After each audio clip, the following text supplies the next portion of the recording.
Hello guys! Hello Earth Signs, Virgo, Capricorn, and Taurus. Welcome dito sa aking channel, Kapalaran 888. Welcome. Alamin natin kung anong messages, vibration, gabay energy para sa lahat ng Earth Signs, Virgo, Capricorn, and Taurus. I hope na makuha mo ang energy. I hope na makaresonate ka dito. And if ever hindi ka makaresonate, gamitin mo yung intuition. Kasi pag yung intuition natin ang sinunod natin, kung ano lang yung resonated sa'yo, yun lang talaga yung tatanggapin mo. Okay? So, number 8, number 6, and number 1. Okay, ang mga involved na tao dito is isang medyo may edad na babae, isang lalaki na medyo single, or posibleng hindi natin alam kasi may false person dito. So, ikaw ba yan?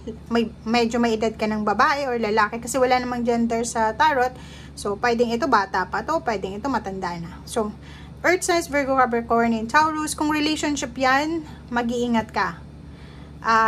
Kasi pwedeng, ito ay mataas yung posisyon sa trabaho, ito yung empleyado, nililigawan niya, or nagliligawan sila, pero hindi naman seryoso, or walang katotohanan ito. Parang ano lang, fling-fling or palipas ng oras. Parang ganun. So, comment down below if resonated ka dito. Mag-iingat ang lahat ng ito. Okay? Ikaw man ito, ikaw man yan. Ingat-ingat sa mga sinasabi na kung ano-ano sa'yo para kunin yung puso mo, kunin yung tiwala mo. Mapapera man yan or trabaho or relationship.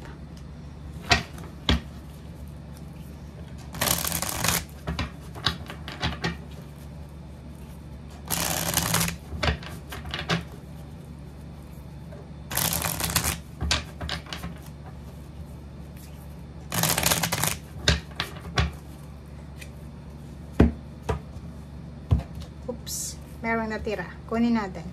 Okay, so 3 cards. Wheel of Fortune and 3 of Wands. Oh, wow. So yun na nga.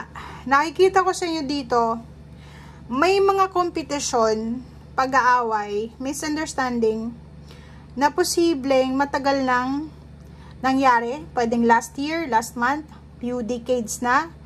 3 years ago, 3 months ago, or kung kailan man ito, 5 months ago, or 1 year ago.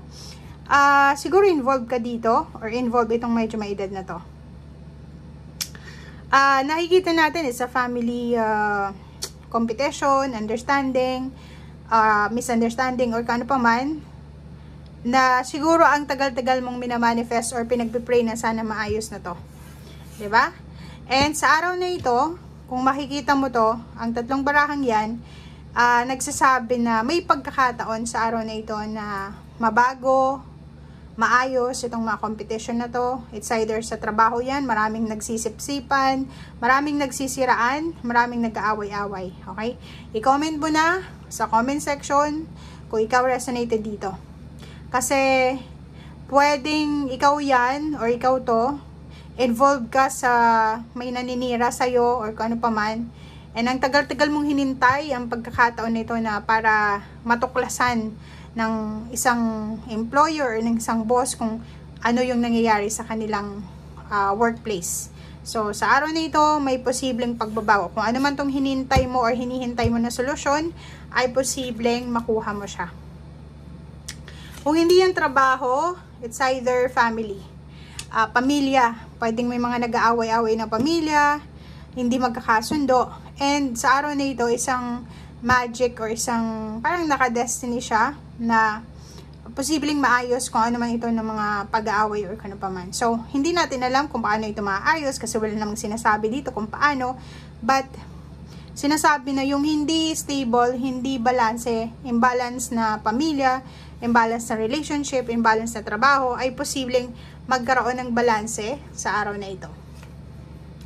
Pera. Malaking halagang pera. Oh. Okay. So, nakikita natin dito na may ibang Earth Signs, Virgo, Capricorn, and Taurus na siguro babalik sila sa dati nilang trabaho.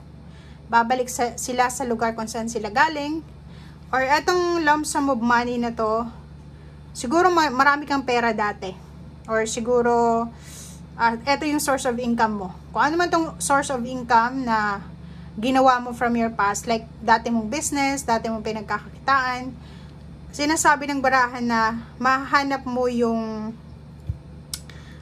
tamang daan para makabalik dito. So, ano ba yan?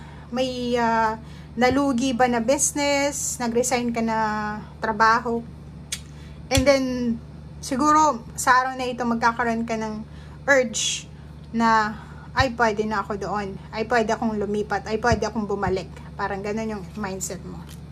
Okay, so, sa araw na ito, may choice ka. May option ka. Choice and option. Nakikita natin, it's either sa araw na ito, may nag-offer sa'yo ng relationship, or tulong, financial, or siguro